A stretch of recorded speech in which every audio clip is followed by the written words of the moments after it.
Faridpur engineering college Islamic research and দাওয়া centre কর্তৃক আয়োজিত অত্র প্রতিষ্ঠানের ষষ্ঠ ব্যাচের বিদায় উপলক্ষে আয়োজিত নসিহামূলক আলোচনার সম্মানিত সভাপতি, অত্র কলেজের সম্মানিত অধ্যক্ষ এবং অন্যান্য সম্মানিত শিক্ষকবৃন্দ এবং আমার প্রাণপ্রিয় শিক্ষার্থীবৃন্দ, আজকের এই গুরুত্বপূর্ণ দিনে খুবই মূল্যবান এবং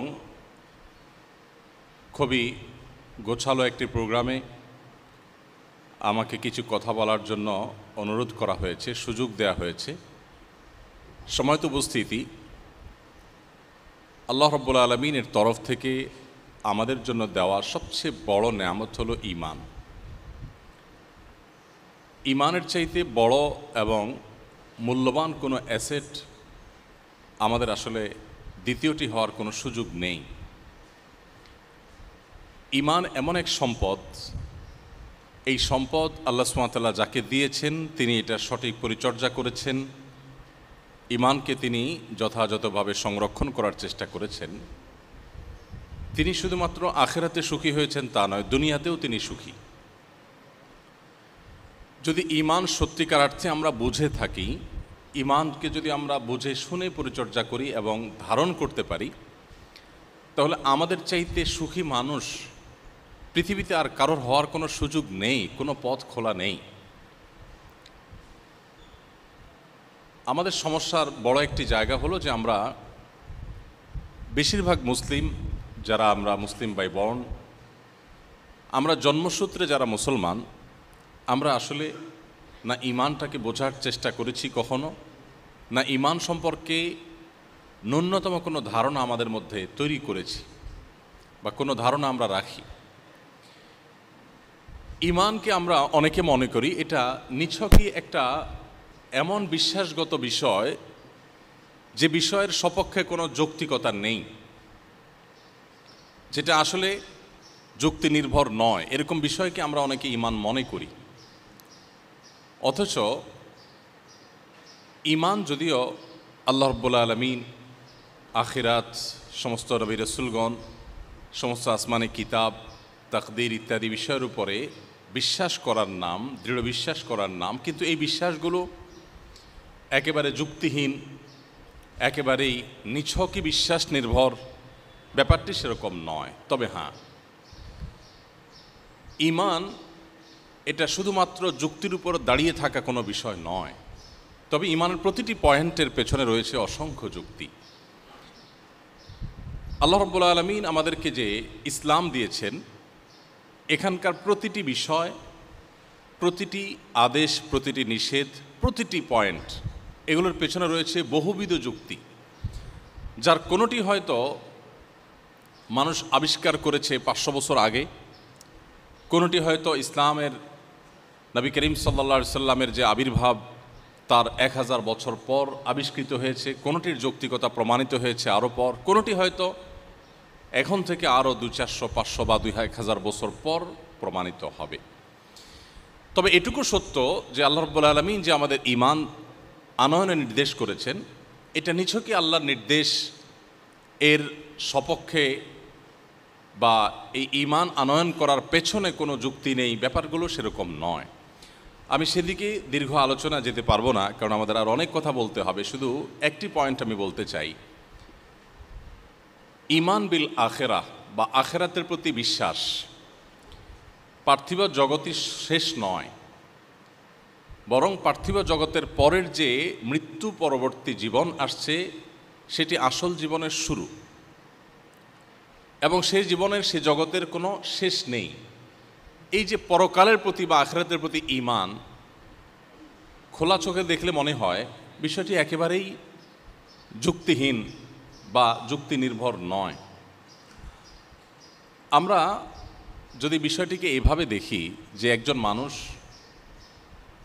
পৃথিবীতে তিনি কোনোভাবে নির্যাতিত হয়েছেন, কোনোভাবে তার অধিকার ক্ষুণ্ণ করা হয়েছে, তিনি দুর্বল ছিলেন, কোনোভাবেই নিজের অধিকারকে তিনি প্রতিষ্ঠা করতে পারেননি, এই লোকটি সারা জীবন চাপে ছিলেন, প্রেসারে ছিলেন, জুলুম সয়ে সয়ে তাকে দুনিয়া থেকে চলে যেতে হয়েছে। এরকম বহু মানুষ নিশ্চয়ই আমাদের আশেপাশে আমরা খুঁজলে পাব। প্রশ্ন হলো, এই যে লোকটি নির্যাতিত হয়ে, নিষ্পেষিত হয়ে, জুলুমের শিকার হয়ে, অধিকার বঞ্চিত হয়ে নির্মমভাবে মৃত্যুকে তিনি বরণ করে দুনিয়া থেকে চলে গেলেন, এখানেই যদি সব কিছুর শেষ হয়ে যায়, এখানে যদি সব কিছুর পরিসমাপ্তি হয়ে যায়, তাহলে বিষয়টি এই দাঁড়ালো যে পৃথিবীতে কেউ জোর জবরদস্তি কারোর জুলুম করার ক্ষমতা থাকলে তিনি সেটা করতেই পারেন, আর যে দুর্বল সে নিষ্পেষিত হবে, সে জুলুমের শিকার হবে, তার সান্ত্বনার কোনো জায়গা নেই। আর এই বিষয়টি পৃথিবীর কোনো সমাজে, কোনো মানুষের কাছে কোনো অবস্থাতেই গ্রহণযোগ্য হতে পারে না। এই প্রশ্নের উত্তর বা এই পরিস্থিতির থেকে উত্তরণের কোনো পথ যারা আখিরাতের প্রতি ঈমান আনে না বা আখিরাতে বিশ্বাস করে না তাদের কাছে কিন্তু নেই। ঈমানদারের কাছে এর জবাব আছে যে একজন মানুষ তিনি দুনিয়াতে নির্যাতিত হয়ে যদি দুনিয়া থেকে চলে যান, আখিরাতে আল্লাহ রাব্বুল আলামিন তার প্রতি সুবিচার করবেন। সেখানে কারোর পেশি শক্তি, সেখানে কারোর লবিং, সেখানে কারোর কোনো অন্যায় আচরণ, কোনো কিছু করবার কোনো সুযোগ থাকবে না। অতএব যে নিষ্পেষিত হয়ে, জুলুমের শিকার হয়ে দুনিয়া থেকে মৃত্যুবরণ করলেন, অধিকার বঞ্চিত হয়ে যে ব্যক্তিকে দুনিয়া থেকে যেতে হলো, তারও একটা সান্ত্বনার জায়গা থাকছে, ভরসার একটা জায়গা থাকছে, এবং সেটার বিহিত হবে। এজন্য আখিরাত বলতে কিছু একটা আছে, অনন্ত অসীমকালের যাত্রা, এটা সত্য, মহাসত্য। এই বিশ্বাসটাই বরং যৌক্তিক, এটাকে অবিশ্বাস করা বরং অযৌক্তিক। যদিও আমি আগে বলেছি যে ঈমান, ইসলামের কোনো বিষয় যুক্তির উপর দাঁড়িয়ে নেই বা যুক্তির উপর নির্ভর নয়। এমন নয় যে যুক্তির উপরেই তাকে দাঁড়িয়ে থাকতে হয়েছে, বরং আল্লাহ রাব্বুল আলামিনের প্রত্যেকটা আদেশ, প্রতিটা নিষেধ, এর পেছনে বহুবিধ যুক্তি আছে। যুক্তি শুধুমাত্র সেগুলোকে দাঁড় করিয়ে রেখেছে তা নয়। যুক্তি তো আমাদের বিবেক প্রসূত, এটা পরিবর্তনশীল, এটা ভুল হতে পারে, সঠিক হতে পারে, এটা কোনো সঠিক বা ভুলের কোনো মানদণ্ড হতে পারে না। কিন্তু তারপরেও দিন শেষে একজন মুসলিম হিসাবে, একজন ঈমানদার মানুষ হিসাবে আমাদের এটি জানা থাকা দরকার যে আল্লাহ রাব্বুল আলামিনের কোনো আদেশ নিষেধই আমাদেরকে তিনি অযৌক্তিকভাবে করেননি। হয়তো আমার কাছে অযৌক্তিক মনে হতে পারে, আমার পরের জেনারেশনের কাছে এটা যৌক্তিক মনে হতে পারে, এরকম বহুবিধ বিষয় আছে। তো যে কথাটি আমি বলছিলাম যে ঈমান হলো আমাদের সবচেয়ে বড় অ্যাসেট, সবচেয়ে বড় সম্পদ। মুশকিল হলো এই ঈমান আনতে আমাদের কষ্ট করতে হয়নি। আমরা জন্মসূত্রে মুসলমান, এজন্য ঈমানের কোনো ভ্যালু, এর কোনো মূল্য বা এর কোনো মর্যাদা আমরা বেশিরভাগ মুসলমানরা অনুধাবন করি না। যেহেতু আমার মা বাবা মুসলমান, একটা মুসলিম ফ্যামিলিতে, মুসলিম সোসাইটিতে আমার জন্ম হয়েছে, সেজন্য সেই সূত্রে আমি মুসলমান। ইসলামের জন্য আমার বিশেষ কোনো পরিশ্রম করতে হয়নি, কষ্ট করতে হয়নি। ইসলাম জানার চেষ্টা করে বুঝে আমাকে মুসলমান হতে হয়নি, এজন্য এটার কদর আমার খুব একটা নেই। এর বিপরীতে আমরা যে সমস্ত মানুষদেরকে দেখি তারা ইসলামে এসেছেন অন্য ধর্ম থেকে, ইসলামকে তারা স্টাডি করেছেন, পড়াশোনা করেছেন, গবেষণা করেছেন, ইসলামকে জানার চেষ্টা করেছেন, এরপরে তারা ইসলামে এসেছেন। এই মানুষগুলো ইসলামের ব্যাপারে খুবই সিরিয়াস।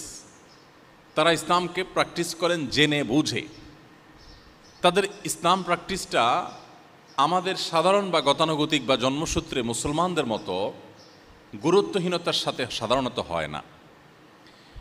ব্যাপারটি অনেকটা সম্পদ আহরণ করার যে প্রক্রিয়া সেটার সাথে তুলনাযোগ্য। কিছু মানুষ আছেন যারা ওয়ারিশ সূত্রে সম্পদ পান। ওয়ারিশ সূত্রে যে সমস্ত সম্পদ পান, সে সম্পদগুলো সাধারণত রক্ষণাবেক্ষণের ব্যাপারে ততটা সিরিয়াসনেস সন্তানদের মধ্যে থাকে না। আর যে সম্পদ মানুষ কষ্ট করে আহরণ করে, সে সম্পদের মর্যাদা তার কাছে অনেক বেশি থাকে, সেটাকে তিনি সংরক্ষণ করে অনেক বেশি সচেষ্ট থাকেন। আমরা অনেকে নিশ্চয়ই সেই উপমার কথা জানি যে সন্তান নিজের পরিশ্রমে, নিজের উপার্জনে কেনা চাদর, নিজের উপার্জনে কেনা জুতা, সেটা বাবার টাকায় কেনা চাদর দিয়ে মুছছেন।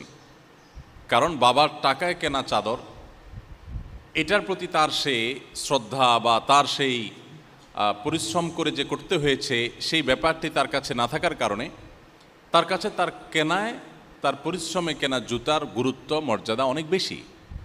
কত কষ্ট করে তিনি এই টাকা সঞ্চয় করেছেন তিনি বুঝেন, এজন্য তিনি বাবার কেনা চাদর দিয়ে নিজের জুতা মুছতে কার্পণ্য করেন না। ইমানের ব্যাপারটা অনেকটা এরকম যে আমরা যারা জন্মসূত্রে মুসলমান, আমাদের একটা বিশেষ দুর্বলতার দিক হলো, ডিসঅ্যাডভান্টেজ হলো যে আমরা জন্মসূত্রে মুসলমান হওয়ার কারণে ইসলামটাকে কখনো বোঝার চেষ্টাই আমরা করিনি। ইসলামটাকে কখনো অনুভব করার চেষ্টা, উপলব্ধি করার চেষ্টা, হৃদয়ঙ্গম করার চেষ্টা আমরা করিনি। আমাদের ইমানকে যে কখনো পরিচর্যা করতে হয় এই ধারণাই হয়তো আমাদের অনেকের মাথায় কখনো আসেনি। অথচ প্রিয়নবী সাল্লাল্লাহু আলাইহি সাল্লাম তার অত্যন্ত স্নেহের একজন সাহাবীকে বলেছেন জাদ্দিদু, সাহাবীদেরকে বলেছেন তিনি জাদ্দিদু ঈমানাকুম, তোমরা তোমাদের ঈমানকে নবায়ন করো, রিনিউ করো। ঈমান যে আবার নবায়ন করতে হয়, ঈমান যে কখনো কখনো দুর্বল হয়ে যায় এবং সেটা যে অনেক সময় শূন্যের কোটায় চলে যায়, ঈমানের পারদ যে অনেকটা নেমে যায়, আবার সেটাকে যদি রিনিউ করতে হয়, এই ধারণা আমাদের অনেক মুসলমানদের মধ্যে নেই। যার কারণে আমরা অনেক কিছুর যত্ন নিলেও ঈমানটার যত্ন নেওয়ার প্রয়োজনীয়তা কখনো অনুভব করিনি।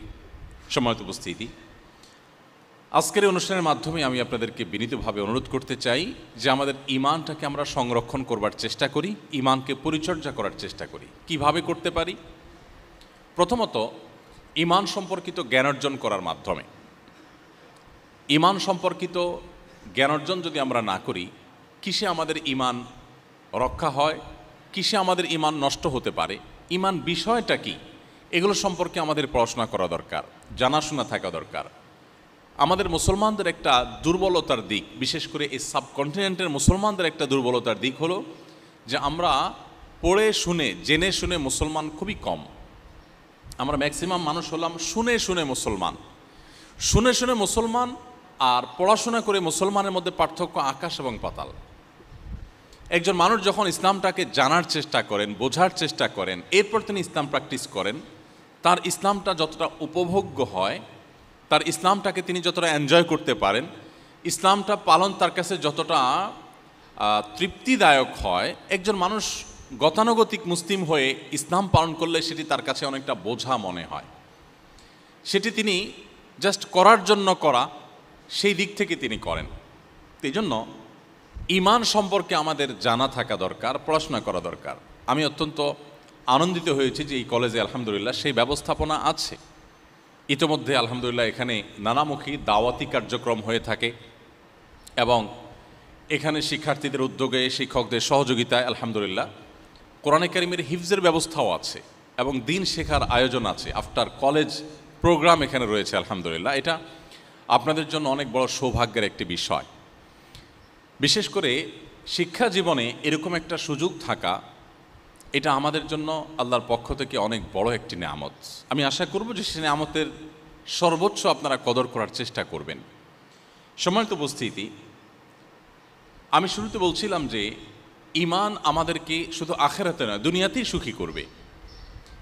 মানুষকে সুখী করার জন্য ঈমানের চাইতে পাওয়ারফুল আর কোনো বিষয় হতে পারে না। কিভাবে? আমি সেই জায়গায় যাচ্ছি। ঈমানের বিষয়টি হলো এত গুরুত্বপূর্ণ যে যার ঈমান ঠিক আছে, ঈমানটা বিশুদ্ধ, শিরক মুক্ত, নিফাক বা কপটতা মুক্ত, পিওর, তার সে ঈমান, এটি যদি তিনি সঠিকভাবে নিজের মধ্যে ধারণ করতে পারেন, ভালো কাজ পরিমাণে তিনি যদি কমও করেন, আল্লাহর কাছে ঈমানটা সঠিক থাকার কারণে যেটুকু ভালো কাজ করেছেন তার বিনিময় পাবেন।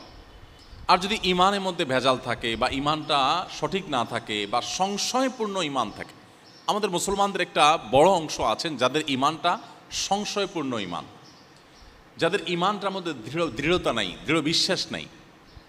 কোরআনে কারিমের একেবারে শুরুতেই সূরা বাকারাতে আল্লাহ তাআলা বলেছেন আলিফ লাম মিম যালিকাল কিতাব লা রাইবা ফীহ হুদাল লিল মুত্তাকিন আল্লাযীনা ইউমিনুনা বিল গায়বি ওয়া ইউকিমুনাস সালাহ ওয়া মিম্মা রাযাকনাহুম ইউনফিকুন। এই যে আয়াত, এই আয়াতের মধ্যে আপনি লক্ষ্য করবেন যে আল্লাহ রাব্বুল আলামিন মুত্তাকিদের পরিচয় দিয়ে, কোরআন কাদের জন্য উপকার হবে তাদের পরিচয় দিতে গিয়ে বলেছেন যে তারা ঈমান আনবে, এবং একটা পর্যায়ে বলেছেন ওয়াবিল আখিরাতি হুম ইউকিনুন, তারা আখিরাতের প্রতি দৃঢ় বিশ্বাস রাখে, আখিরাতের প্রতি কোনো সন্দেহপূর্ণ বিশ্বাস সংশয়পূর্ণ বিশ্বাস যদি থাকে তাহলে এটা ঈমান নয়। ঈমান হলো সংশয়ের ঊর্ধ্বে দৃঢ় বিশ্বাসের নাম। এখন আমাদের অনেকের মধ্যে সংশয় কাজ করে, এবং এই সংশয়টা যে কাজ করে এটার পেছনে কিছু ভূমিকা, কিছু কাজ আছে। এক তো শয়তানের ভূমিকা রয়েছে, আর একটা হলো যে শয়তানের দোসর মানুষ শয়তানদের ভূমিকা রয়েছে, যে কীভাবে মানুষের মধ্যে সংশয় সৃষ্টি করা যায়, কীভাবে মানুষের মধ্যে সন্দেহের দানা সৃষ্টি করা যায়। এরকম অনেককেই আমরা সংশয় নিয়ে ঈমানদার। সংশয়মুক্ত ঈমান এটার উপমা হলো, আমার সামনে যদি কোনো একটি মোমে আগুন জ্বালানো থাকে, আমি কখনো সে আগুনে হাত দেব না। কেন হাত দেব না? কারণ আমি জানি যে আগুনে হাত দিলে আমার হাত পুড়ে যাবে। আগুনে হাত দিলে যে আমি ক্ষতিগ্রস্ত হব, কষ্ট পাবো, আমার হাত পুড়ে যাবে, এই জিনিসটির প্রতি আমার দৃঢ় বিশ্বাস আছে, কোনো সংশয়পূর্ণ বিশ্বাস নয়। যার কারণে কেউ আমাকে জোর করেও সে আগুনে হাত দেয়াতে পারবে না। ঠিক একইভাবে ঈমান মানুষকে পরিচালিত করে। আমরা যে যতটা সৎ সে ততটা ঈমানদার। মুসলমানদের মধ্যে যে যতটা সৎ সে ততটা ঈমানদার, যে যতটা অসৎ সে ততটা ঈমান থেকে দূরে। কারণ কারোর মধ্যে যদি এই বিশ্বাস থাকে যে পৃথিবীর প্রত্যেকটা কাজ, আমাদের দুনিয়ার জীবনের প্রত্যেকটা কাজের হিসাব আল্লাহর কাছে দিতে হবে, এটা যদি দৃঢ় বিশ্বাস থাকে, এবং জাহান্নাম এবং জান্নাতের প্রতি তার যদি দৃঢ় বিশ্বাস থাকে, তাহলে সে কখনো অসৎ পথে চলতে পারে না। অতএব যে যতটা খারাপ পথে চলছেন তার ভেতরে ঈমানের দুর্বলতা তত বেশি, আর যিনি যতটা নিজেকে সংযত করতে পেরেছেন তার ভিতরে ঈমানের পাওয়ার তত বেশি। এজন্য ঈমানটা যেহেতু আমাদেরকে পরিচালিত করে, আমাদের বিশ্বাসটাই যেহেতু আমাদেরকে নিয়ন্ত্রণ করে, আমি যা বিশ্বাস করি সে অনুযায়ী পদক্ষেপ নিয়ে থাকি। অতএব আমার সব কিছুর আগে আমার বিশ্বাসের পরিচর্যা, আমার ঈমানের পরিচর্যা করতে হবে। ঈমানের পরিচর্যার জন্য, ঈমানকে দৃঢ় করবার জন্য দুটি বিষয় খুব বেশি কার্যকর ভূমিকা রাখে। এর একটি হলো কোরআনে কারীমের তিলাওয়াত, বিশেষ করে কোরআন বুঝে পড়া, আর অপরটি হলো প্রিয় নবী সাল্লাল্লাহু আলাইহি সাল্লামের সিরাত, তার পুরো জীবনী আগাগোড়া স্টাডি করা, পড়া। আমার ক্ষুদ্র অভিজ্ঞতা হলো, ইসলামে যারা এই পর্যন্ত এসেছেন অন্য ধর্ম থেকে, সেটা সেই নবী করিম সাল্লাল্লাহু আলাইহি সাল্লামের সময় থেকে নিয়ে আজও পর্যন্ত, ইভেন যে সমস্ত অন্য ধর্মাবলম্বী ভাই বোনেরা ইসলামে এসেছেন আমার হাতে, আমার কাছে, তাদের প্রত্যেককে আমি একটি কমন প্রশ্ন করার চেষ্টা করেছি। আমি জিজ্ঞাসা করার চেষ্টা করেছি যে আপনি ইসলামে কেন আসছেন? কারণ আমি জানি যে আমাদের মুসলমানদের যে অবস্থা, আমাদের যে কাজ কারবার, আমাদের যে লেনদেন, আমাদের যে উঠা বসা, আমাদের যে ক্যারেক্টার, আমাদের যে চরিত্র, আমাদের যে কর্মকাণ্ড, এগুলো দেখে অন্য কোনো ধর্মের মানুষ ইসলামে আসার কোনো কারণ থাকতে পারে না। আমাদের যে অবস্থা, তাতে বরং দুর্বল ঈমানের মুসলমানরা ইসলাম থেকে চলে যায় কিনা সে আশঙ্কা আছে। অন্য ধর্ম থেকে ইসলামে আসার তো কোনো কারণ থাকতে পারে না। এই জন্য আমি কৌতূহলী হয়ে জিজ্ঞাসা করার চেষ্টা করি নমুসলিমদেরকে যে আপনি ইসলামে কেন আসছেন ভাই, কোন জিনিসটা আপনাকে ইসলামে টেনে আনছে? আমি প্রথম মনে করতাম যে হয়তো কোনো আলেম, কোনো স্পিকার, কোনো আলোচক, কোনো স্কলারের বক্তব্য, কারো লেকচার বা কোনো বই পুস্তক পড়ে মানে ইসলামে এসছেন। কেউ কেউ সেভাবে বা সেই কারণে ইসলামে আসেনও, কিন্তু আমার অভিজ্ঞতা বলে ম্যাক্সিমাম মানুষ যারা অন্য ধর্ম থেকে ইসলামে এসছেন তারা এই দুটি কারণে, অর্থাৎ হয় তারা কোরআন পড়েছেন, আর না হলে নবী করিম সাল্লাল্লাহু আলাইহি ওয়াসাল্লামের সিরাত পড়েছেন। এই দুটির কোনো একটি দ্বারায় প্রভাবিত হয়ে তিনি ইসলামে এসেছেন। আপনি যদি একেবারে গোড়ায় চলে যান, দেখবেন ওমর রাদিয়াল্লাহু তাআলা আনহুর ইসলাম আনয়নের পেছনে কোরআনে কারীমের তেলাওয়াত শুনেছেন তিনি, যেখানে তিনি নবী করিম সাল্লাল্লাহু আলাইহি ওয়াসাল্লামকে হত্যা করতে যাচ্ছিলেন দায়িত্বপ্রাপ্ত হয়ে। শুধুমাত্র বোনের বাসায় গিয়ে বোন ভগ্নিপতির কণ্ঠ থেকে কোরআনের তেলাওয়াত শুনেছেন, আর তার পুরো ভেতরের জগৎটা পরিবর্তন হয়ে গেছে, এবং এরপর তিনি গিয়ে ইসলাম গ্রহণ করলেন। তুফাইল ইবনে আমর আদ-দৌসি, তিনি দৌস গোত্রের অত্যন্ত স্বনামধন্য সাহিত্যিক এবং কবি ছিলেন। ইয়েমেনের মানুষ ছিলেন। ইয়েমেন শুধু নয়, তখনকার আরব বিশ্বে, বিশেষ করে মক্কায় অনেক বড় বড় নেতা এবং সাহিত্যিকদের কাছে তিনি অত্যন্ত পপুলার এবং জনপ্রিয় একজন সাহিত্যিক ছিলেন, গবেষক ছিলেন। তুফাইল ইবনে আমর আদ-দৌসি এসেছেন ওমরা করতে, ওমরা বা হজ করতে এসেছেন। মক্কায় আসার পর মক্কায় থাকা তার বন্ধুরা বললেন, দোস্ত, ওমরা বা হজ করতে আসছো ভালো কথা, খবরদার আমাদের এখানে একটা লোক, তার নাম মোহাম্মদ, তার কাছে আল্লাহর পক্ষ থেকে নাকি ওহী আসে, সে সেগুলো যখন তেলাওয়াত করে, এগুলো যখন মানুষ মনোযোগ দিয়ে শুনে, এগুলোর অর্থ অনুধাবন করে, তখন মানুষ সেখানে তার কাছে নত হয়ে যায় এবং বাপদাদার ধর্ম, শিরক যেটা মূর্তি পূজা ইত্যাদি, সেগুলো ছেড়ে ইসলামে চলে আসে।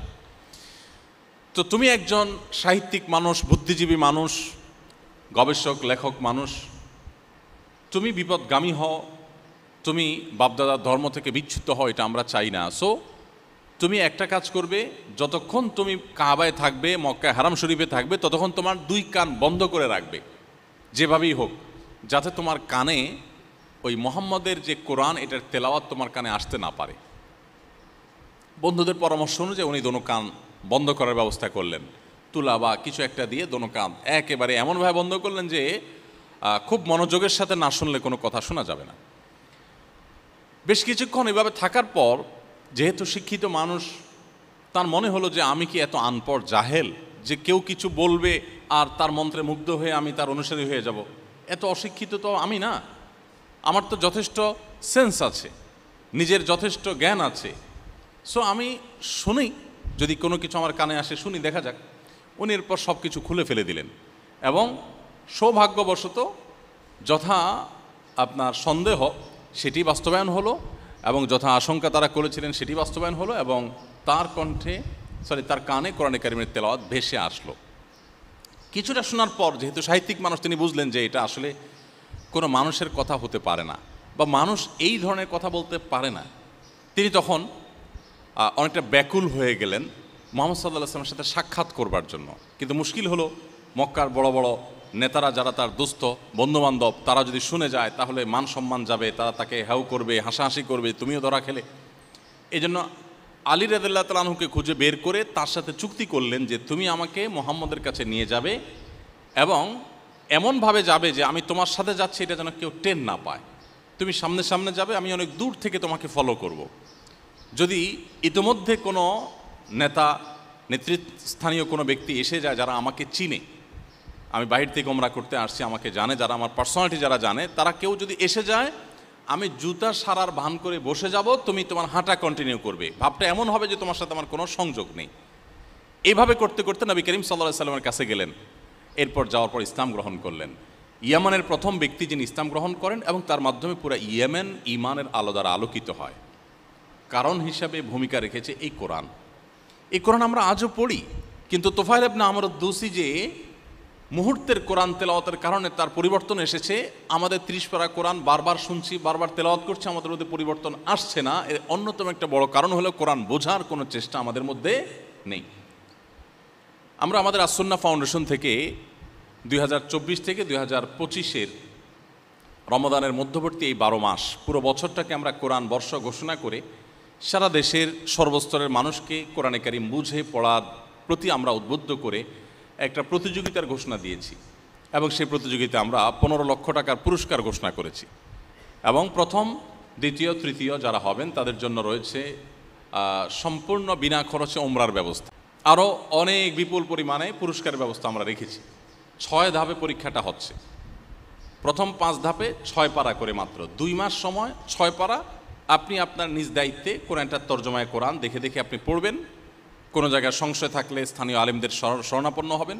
শুধুমাত্র তর্জমা, কোনো তাফসির থেকে প্রশ্ন হবে না। তর্জমা যদি কেউ বুঝে পড়ার চেষ্টা করেন, 2 মাস পর, যেমন এই যে মে মাসের শেষ শুক্রবার বাদ ফজর আমাদের প্রথম ধাপের প্রথম 6 পারার পরীক্ষা হবে। ইতিমধ্যে একটা মক এক্সামও আমরা নিয়েছি, যাতে করে প্রশ্নের ধরন নিতে পারেন সবাই, এখানে অংশগ্রহণ করতে পারেন। আমরা বিজয়ীদেরকে পার্সোনাল লাইব্রেরি এবং ফ্যামিলি লাইব্রেরি নামে 2টি বিশেষ এবং ব্যতিক্রমধর্মী পুরস্কারের ব্যবস্থা রেখেছি। 50,000 টাকার বই, ফ্যামিলি লাইব্রেরি। একটা বাসার মহিলা থেকে নিয়ে শিশু পর্যন্ত কার কী ধরনের বই প্রয়োজন, শিশুর জন্য কোন কোন বই দরকার, মায়েদের জন্য কী কী বই দরকার, সেটা ইসলামিক পার্সপেক্টিভ থেকে বেসিক্যালি, এর বাইরে আরও যা জানা দরকার, কমপ্লিট একটা ফ্যামিলির একটা আদর্শ লাইব্রেরিতে যা থাকা দরকার সেটা আমরা অনেক গবেষণা করে, অনেক পরিশ্রম করে বের করে পুরস্কার হিসাবে দিচ্ছি। কারণ গতানুগতিক যে পুরস্কার আছে এর বাইরে আমরা এমন কিছু দিতে চাচ্ছি যে পুরো ফ্যামিলিকে আলোকিত করবে। যাই হোক, তো আপনাদেরকে আমি উদাত্ত আহ্বান করব যে কোরআন জানবার যে প্রয়োজনীয়তা আছে আমাদের ইমানকে বৃদ্ধি করবার জন্য, সেই প্রয়োজনীয়তা পূরণ করার একটা সুবর্ণ সুযোগ এটি। পড়াশোনার ফাঁকে ফাঁকে আমরা চাইলে এই কম্পিটিশনে আমরা অংশগ্রহণ করতে পারি এবং আমাদের ইমানকে আমরা বৃদ্ধি করতে পারি। তো আমি যেটি বলছিলাম যে কোরআন থেকে মানুষ ইসলামে এসেছে এর সংখ্যা ম্যাক্সিমাম, অর্থাৎ যত মানুষ ইসলামে এসেছে তার বেশিরভাগ মানুষই কিন্তু ইসলামে এসেছেন কোরআনের কারণে, আর অবশিষ্ট মানুষগুলো দেখবেন সিরাতের কারণে। আপনি মদিনাতে মক্কায় যারা ইসলাম গ্রহণ করেছেন, এই যে লক্ষাধিক সাহাবী ইসলাম গ্রহণ করেছেন, তাদের জীবনে যদি আপনি স্টাডি করেন আপনি দেখবেন যে বেশিরভাগ মানুষ ইসলাম গ্রহণ করেছেন প্রিয় নবী সাল্লাল্লাহু আলাইহি সাল্লামের ব্যক্তিত্বে মুগ্ধ হয়ে। এবং একজন বন্দী মদিনার এক খুঁটির সাথে তাকে বেঁধে রাখা হয়েছিল, একটি গোত্র নেতা, গোত্রের প্রধান ছিলেন তিনি। ঘটনা আপনারা অনেকে পড়েছেন বিভিন্ন বই পুস্তকে। নবী করিম সাল্লাল্লাহু আলাইহি সাল্লাম ওই বন্দীর কাছে এসে তার সাথে কুশল বিনিময় করলেন, তুমি কেমন আছো কি। লোকটি বেশ ক্রুদ্ধ হয়ে নবী সাল্লাল্লাহু আলাইহি সাল্লামের সাথে একরকম অসৌজন্যমূলক জবাব দিলেন, কথাবার্তা বললেন। নবী সাল্লাল্লাহু আলাইহি সাল্লাম খুব ধৈর্যের পাহাড় ছিলেন। তার জীবনে এত ঘাত প্রতিঘাত এসেছে যে জন্মের আগে থেকে জীবনে চ্যালেঞ্জ শুরু হয়েছে, জন্মের আগে থেকে, দুনিয়ায় আসার আগে থেকে চ্যালেঞ্জের শুরু। তিনি যখন মাতৃগর্ভে তখনই বাবাকে হারিয়েছেন, চ্যালেঞ্জ সেখান থেকে শুরু। এরপরে জন্মের পরপর যখন এখনও তার শৈশব পার করতে পারেন নাই, তখনই তার মাকে হারালেন। এরপর যখন কৈশোরে পা দিলেন, মোটামুটি একটু বুঝতে শিখলেন, তার একমাত্র আশ্রয়ের জায়গা ছিল দাদা আব্দুল মুত্তালিব, তাকেও হারালেন। এরপর যখন তার পরবর্তী আশ্রয়স্থল ছিল তার চাচা আবু তালেব, কিছুদিন যেতে না যেতেই যখন একের পর এক মানুষ শত্রুতা শুরু করলো, চতুর্পাশ থেকে আক্রমণ আসতে লাগলো, মক্কায় তার বেঁচে থাকাটাই যখন দায় হয়ে গেল, ঠিক এরকম কঠিন সময়ে তার সর্বশেষ আশ্রয়দাতা আবু তালেবকেও তিনি হারালেন। এবং এরকম কঠিন একটি সময়ে তার জীবনের অন্যতম ভরসার জায়গা তার স্ত্রী উম্মুল মুমিনিন খাদিজা রাদিয়াল্লাহু তাআলাকেও হারালেন। জন্মের আগে থেকে মাথায় বিপদ করে নিয়ে এসে জন্মের পর প্রতিটি পদক্ষেপে বিপদ একটির পর একটি তার সামনে এসেছে, মুখোমুখি হয়েছেন এবং এত চ্যালেঞ্জের বাধা পাহাড় মাথা নিয়ে সামনে অগ্রসর হয়েছেন। এরপর মক্কায় যে অবশিষ্ট দিনগুলো ছিল সেগুলো ছিল নির্যাতনের, নিষ্পেষণের, সেগুলো ছিল জুলুমের, সেগুলো ছিল ভয়ঙ্কর।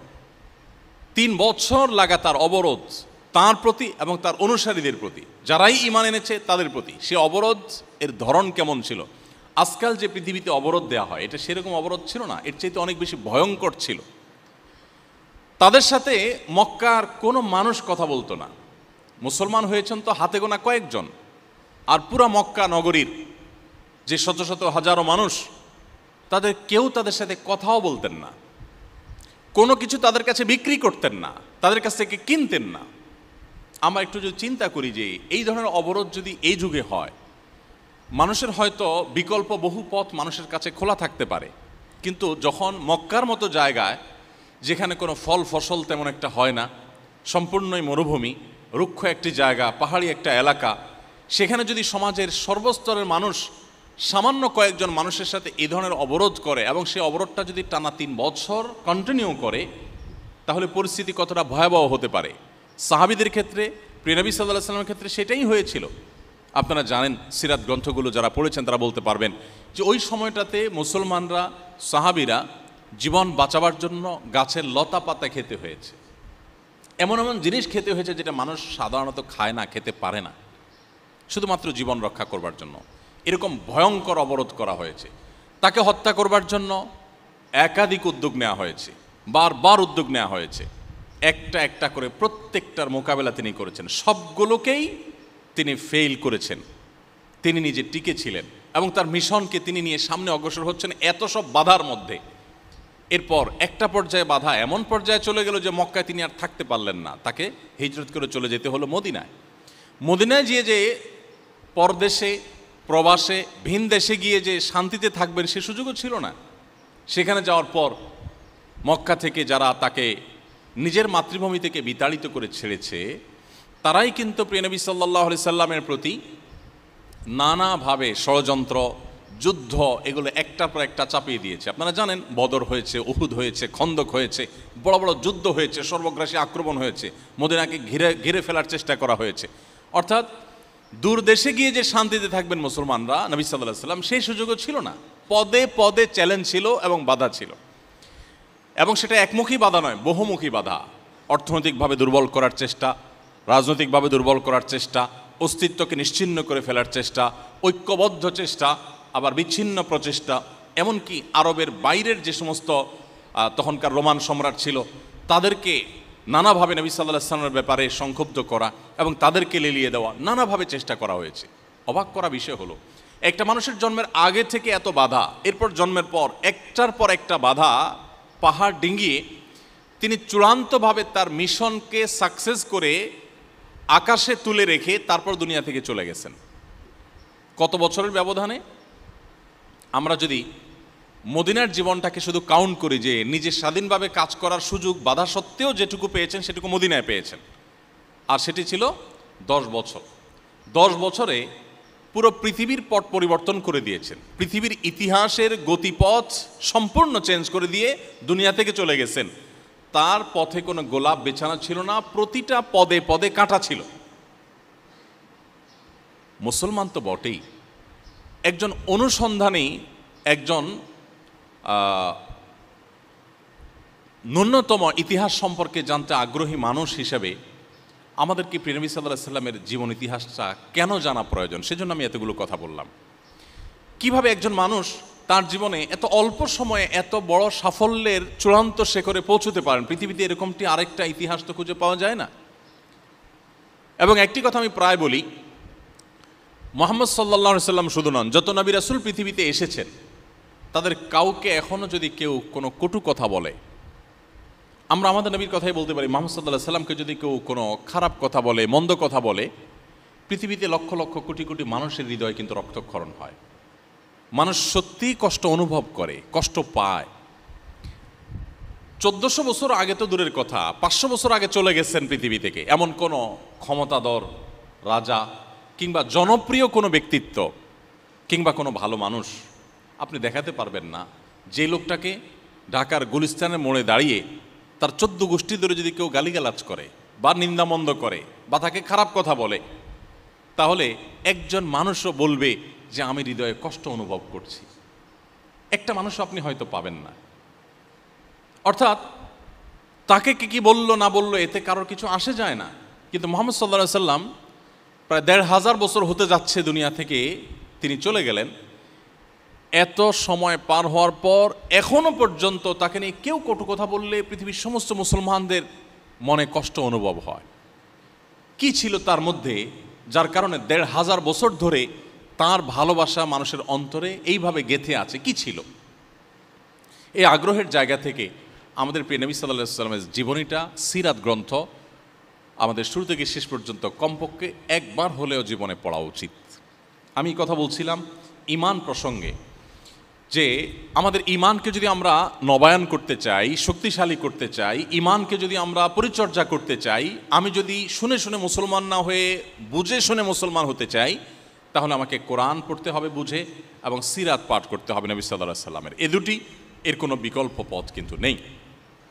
আপনি সিরাতের প্রতিটি পদে পদে দেখবেন আপনার ঈমান বৃদ্ধি পাচ্ছে। আমি শুধুমাত্র একটি এক্সাম্পল দেই। নবী করিম সাল্লাল্লাহু আলাইহি ওয়াসাল্লাম স্বপ্নে দেখলেন মদিনায় আসার পর যে তিনি তার সাহাবীদেরকে সাথে নিয়ে মক্কায় গিয়ে ওমরা করছেন, তওয়াফ করছেন, সাই করছেন, ওমরার কার্যক্রমে আছেন, এহরামরত আছেন, এটা তিনি স্বপ্নে দেখলেন। আর নবীদের স্বপ্ন কিন্তু আমাদের মতো নয়। নবীদের স্বপ্নটা ওহী, অর্থাৎ এটা আল্লাহর পক্ষ থেকে প্রত্যাদেশ। তিনি যেটা স্বপ্নে দেখেন এটা বাস্তব। তিনি স্বপ্ন দেখার পর সাহাবীদেরকে বললেন যে দেখো, আমি তো স্বপ্নে দেখেছি যে আমরা সবাই ওমরা করব, মক্কায় যাব। তার মানে আল্লাহ তাআলা ইন্ডিকেট করছেন যে আমাদের মক্কায় যাওয়া উচিত, আমাদের ওমরা করা উচিত, আমরা ওমরা করব, যেহেতু আমি দেখেছি স্বপ্ন, এটাই বাস্তব হবে। নবীদের স্বপ্ন অন্য সাধারণ মানুষের মতো নয়। সাহাবীরা যথারীতি প্রস্তুতি নিলেন, উনিও প্রস্তুতি নিলেন, সবাই এহরাম পরে চলে গেলেন ওমরার উদ্দেশ্যে। এবং নবী করিম সাল্লাল্লাহু আলাইহি ওয়াসাল্লাম পরিবারের সদস্যরাও সাথে ছিলেন, হাজার হাজার সাহাবীদেরকে নিয়ে ওমরার উদ্দেশ্যে চলে গেলেন। হুদায়বিয়া নামক জায়গায় যাওয়ার পর তাকে সেখানে বাধা দেওয়া হলো এবং মক্কার মুশরিকরা তাকে ঢুকতে দিলেন না, এবং শেষ পর্যন্ত বহু আলোচনা পর্যালোচনার পর ঐতিহাসিক হুদাইবিয়া সন্ধি চুক্তি সেখানে হয়। সেই চুক্তি অনুসারে প্রথম কথাই হলো যে তোমরা যারা এবছর ওমরার জন্য এখানে এসেছ, অলরেডি তারা এহরাম পরে এসেছেন এবং ওমরার পরে তারা আল্লাহর শুকরিয়া আদায় করবার জন্য যে যে কার্যক্রম আছে সবগুলোর প্রস্তুতি তারা নিয়ে এসছেন, সব সাথে আছে এবং এহরামরত আছে। যারা মক্কায় গেছেন, মদিনায় গেছেন, ওমরা বা হজ করেছেন, তারা জানেন যে এহরাম এর পোশাক পরার পর মানুষের মনোজগতের মধ্যে কেমন একটা আকুলতা আসে, কেমন ব্যাকুল অবস্থা তৈরি হয়, কীরকম আবেগঘন একটা পরিবেশ তৈরি হয়। ঠিক এই সময়টা যদি কাউকে বলা হয় যে আপনি রিটার্ন চলে যান, আপনাকে ওমরা করতে দেওয়া হবে না, এই কষ্টটা কোন মাত্রার হতে পারে সেটা বলাই বাহুল্য।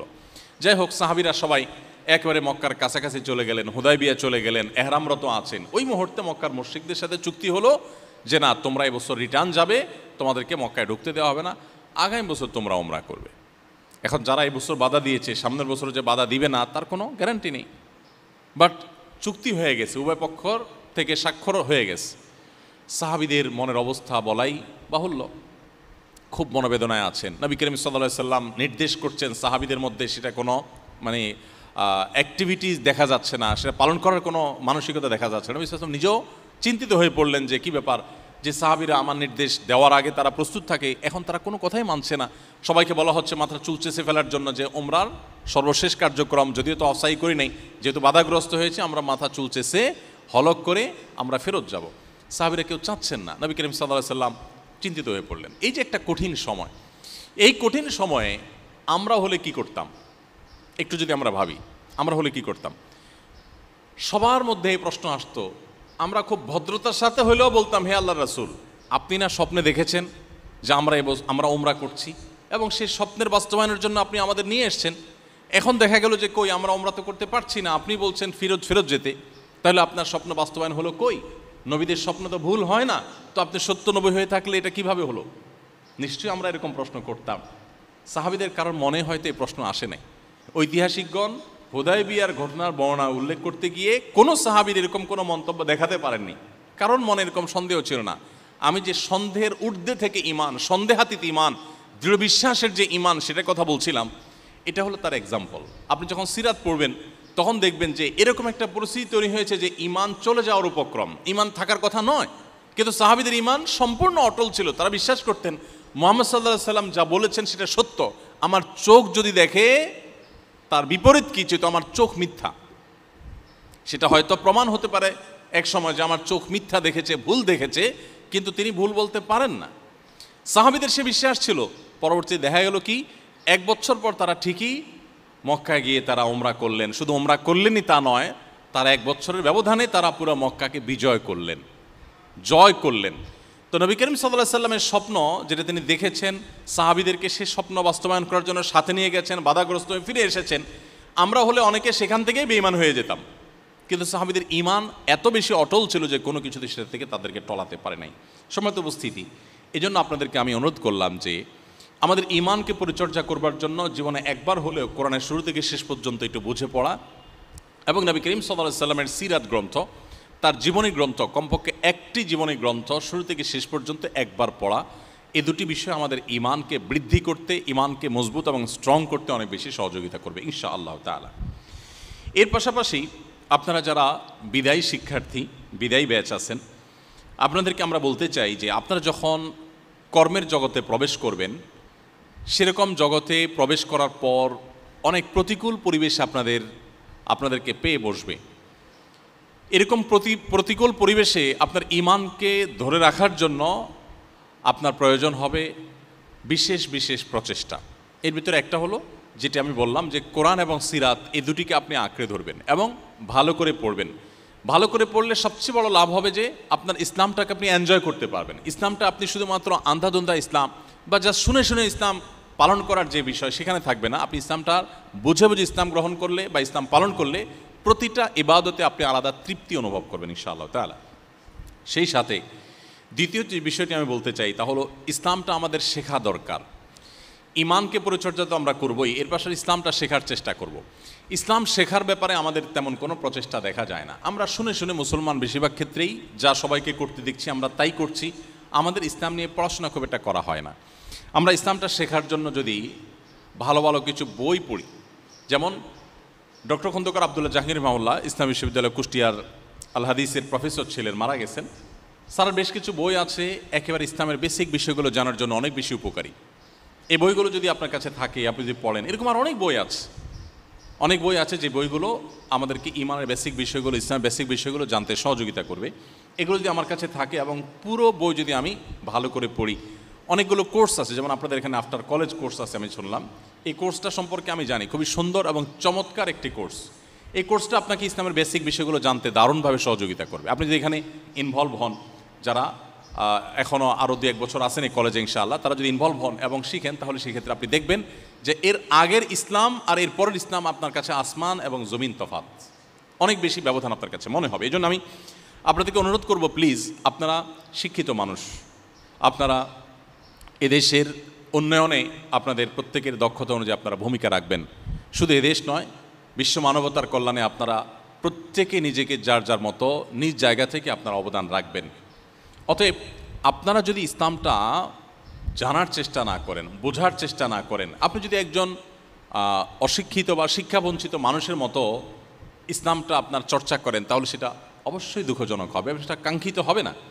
এই জন্য আমি আপনাদেরকে বলতে চাই যে আপনারা প্লিজ ইসলামটাকে পড়ুন, জানার চেষ্টা করুন, স্টাডি করুন। আপনি যদি ইসলামকে পড়েন, জানেন এবং বই পুস্তক পড়ে পড়ে ইসলামটাকে চর্চা করার চেষ্টা করেন, আমি বিশ্বাস করি যে আপনার এই ইসলামটাকে আপনি এতটা এনজয় করবেন যে ইসলাম ছাড়া আপনি আর বেঁচে থাকা আপনার জন্য দায় হবে। আপনি ইবাদত ছাড়া টিকে থাকতে পারবেন না, আপনি আল্লাহর আনুগত্যের মধ্যেই স্বাদ এবং তৃপ্তি পাবেন। আপনাকে সততার পথে রাখবার জন্য আর কোনো মোটিভেশনের প্রয়োজন হবে না, যদি ইসলামটাকে আপনি সত্যিকার অর্থে বুঝে শুনে ধারণ করতে পারেন। এই জন্য আমার বিনীত অনুরোধ থাকবে আপনাদের প্রতি, প্লিজ আপনারা ইসলামটাকে জানার চেষ্টা করুন। ইসলামকে জানার জন্য ওয়াজ শুনলে হবে না, ইসলামকে জানার জন্য আপনাকে বই পুস্তক পড়তে হবে অথবা নিয়মতান্ত্রিক কোনো কোর্স করতে হবে। আজকাল অনলাইনে অনেকগুলো কোর্স আছে, যেগুলো কোরআনিক অ্যারাবিকের জন্য কোর্স আছে, ইসলামিক স্টাডিজের জন্য কোর্স আছে, সাধারণ শিক্ষিত মানুষদের জন্য ডিজাইন করা কোর্স আছে, দেশীয় কোর্স আছে, দেশের বাইরের স্কলারদের কোর্স আছে, ইংরেজিতে আছে, বাংলায় আছে, নানা রকমের কোর্স আছে। আপনার সে সমস্ত কোর্সগুলোতে ইনভলভ হতে পারেন, সেগুলোতে ইনভলভ হয়ে আপনার ইসলামটাকে শেখার চেষ্টা করতে পারেন নিয়মতান্ত্রিকভাবে। এখানে যেটা আফটার কলেজ হয়ে থাকে, অনেক জায়গায় আফটার স্কুল আছে, এই সমস্ত কোর্সগুলোতে আপনি ইনভলভ হতে পারেন। নিজস্ব উদ্যোগে বই পুস্তক পড়ে ইসলাম শেখার চেষ্টা করতে পারেন, অবশ্যই সেটা কোনো ভালো আলেমের তত্ত্বাবধানে থেকে। সেক্ষেত্রে ইসলাম শেখার যে ফরজিয়ত, এটা আমাদের আদায় হবে ইনশাআল্লাহ। আমরা তো সেই ধর্মের অনুসারী যেই ধর্মের প্রথম নির্দেশ হলো ইকরা। আপনি আরেকটা ধর্ম, আরেকটা দর্শন পৃথিবীতে দেখাতে পারবেন না যে ধর্মের প্রথম কথা হলো পড়ো। আমাদের কোরআনের প্রথম আয়াত কি? ইকরা। প্রথম শব্দই হলো ইকরা, পড়ো। আজ 2024-এ যখন আমরা আছি, এখন শিক্ষার গুরুত্ব সম্পর্কে গোটা পৃথিবীর মানুষ সচেতন। একজন না খেয়ে থাকা মানুষ, খেটে খাওয়া মানুষ, পরিশ্রমী মানুষ, একজন অশিক্ষিত মানুষ, দিনমজুর মানুষ, তিনিও তার সন্তানকে শিক্ষিত করার প্রয়োজনটা উপলব্ধি করেন। কিন্তু আমরা যদি পৃথিবীর পেছনের দিকে চলে যাই, 1400 বছর তো বহুত দূরে, আমরা যদি আমাদের দেশীয় বাস্তবতায় আজ থেকে 2 দশক 3 দশক আগেও চলে যাই, অনেকে আছি আমরা, যা আমাদের শৈশবে যদি চলে যাই, আমরা দেখব যে শিক্ষার গুরুত্ব আমাদের সমাজে, আমাদের দেশে এতটা ছিল না। এখন যতটা মানুষ বুঝছে শিক্ষার প্রয়োজনীয়তা, এর গুরুত্ব, মানুষ ততটা বুঝতো না। আর সেখানে 1450 বছর আগে আপনি চলে যান এবং মুহূর্তের জন্য 1450 বছরের আগের পৃথিবীকে আপনি কল্পনা করেন, শিক্ষার প্রতি ন্যূনতম কোনো আগ্রহ মানুষের থাকা কথা নয় এবং ছিল না। ইনফ্যাক্ট সেটা ছিল না, কোনো গুরুত্ব ছিল না। মক্কার মানুষদের মধ্যে ছিল কে কত বেশি পেশি শক্তির সম্পন্ন, তার কদর ছিল এবং পেশি শক্তি সঞ্চয় করা, এটাই মানুষের জীবনের মূল টার্গেট ছিল। প্রিয় নবী সাল্লাল্লাহু আলাইহি সাল্লাম যেখানে এসেছেন, সেখানে প্রত্যেকটা মানুষের মধ্যে এই প্রবণতা ছিল। এই জন্য এই যে কন্যা সন্তান হলে জীবন্ত পুঁতে ফেলা হতো, বাপ নিজের কন্যা সন্তানকে জীবন্ত পুঁতে ফেলতেন, সেই বর্বরতার সেই সময়টিতে কেন এই কাজটি করতেন? কারণ কন্যা সন্তান যুদ্ধে ছেলের মতো ভূমিকা রাখতে পারে না। এজন্য বাবা মনে করতেন আমার একটা ছেলে দরকার, মেয়ে নয়। আজ তো নারীবাদের কথা শুনি আমরা, আজ আমরা নারী মুক্তির কথা শুনি। ইসলাম নারীকে যেই জায়গা থেকে যেই জায়গায় তুলে রেখেছে, এটা এখনকার আমরা নারী আন্দোলনকারী যারা আছেন তারা কল্পনাও করতে পারবেন না। অর্থাৎ তাদের জন্মও হয়নি, তাদের ভাবনা উদয়ই হয় নাই, তখন ইসলাম নারীকে পাতাল থেকে আকাশে তুলে রেখে দিয়েছে। কোরআনে আপনি দেখেন সবচেয়ে বড় সূরাগুলোর একটি হলো সূরাতুন নিসা, নারীদের সংশ্লিষ্ট সূরা। নবী করিম সাল্লাল্লাহু আলাইহি সাল্লামের একাধিক হাদিস রয়েছে নারীদের মর্যাদা সম্পর্কে, যে কোনো বাবা কোনো মা যদি তার সন্তান, দুটি কন্যা সন্তান হয়, তাদের যদি লালন পালন করে, সঠিকভাবে পরিচর্যা করে, কোনো প্রকার বৈষম্য না করে সন্তানদের মধ্যে। দেখুন এখন জাতিসংঘ আমাদেরকে সন্তানদের মধ্যে বৈষম্য যেন না হয়, ছেলে মেয়ের মধ্যে যেন বৈষম্য না হয়, সেটা শেখাচ্ছে। 1400-1450 বছর আগে মুহাম্মদ সাল্লাল্লাহু আলাইহি ওয়াসাল্লাম শিখিয়ে গেছেন যে কোনো প্রকার বৈষম্য যদি করা না হয় তাহলে ওই বাবা মার জন্য জান্নাত অবধারিত।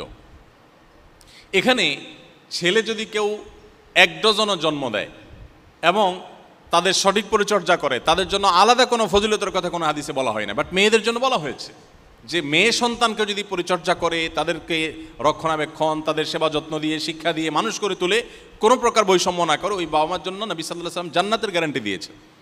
তার মানে কি দাঁড়ালো?